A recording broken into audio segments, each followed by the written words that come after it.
Well, from incarceration to an inspiration, that is the story of a man who committed his life to the Lord. However, he never thought that that straight and narrow path would lead to a sentence of 15 years behind bars. Tonight, he is sharing how he turned his passion into purpose in prison.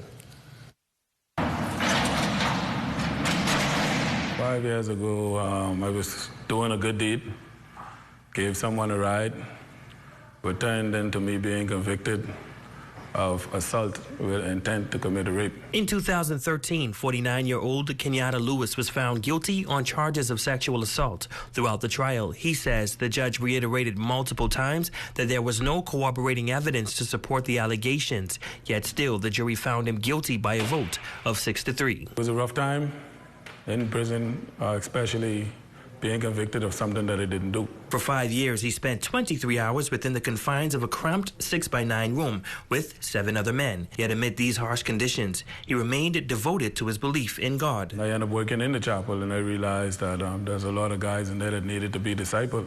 Started Bible quizzes, where I would write 20 questions out on Fridays and give them out on Mondays, so whichever cell got all right was being afforded toiletries. Soon after, he began receiving recognition for the work he was doing. The Deputy Commissioner, Ms. Murray, used to select me to go out to schools to speak at their assembly.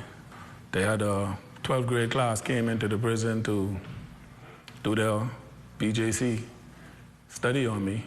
They did their BJC exam on my story and everything. He was released after 5 years, and the tides began turning in his favor. The same day I was released, I was hired by the Grand Bahama Port Authority by Mr. Ian Roll.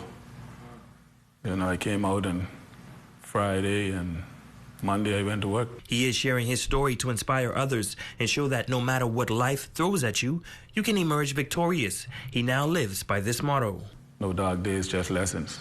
Lewis says he has forgiven those who trespassed against him. The lady who brought the false charges against me, you see her today? I actually saw her yesterday. I actually saw her when I was in prison on the work scheme, and I introduced myself to her, and she didn't know who I was. I just break down and cry. Today, he's happily married to his wife, Leslie Lewis, and lives a life of forgiveness, free from anger and resentment.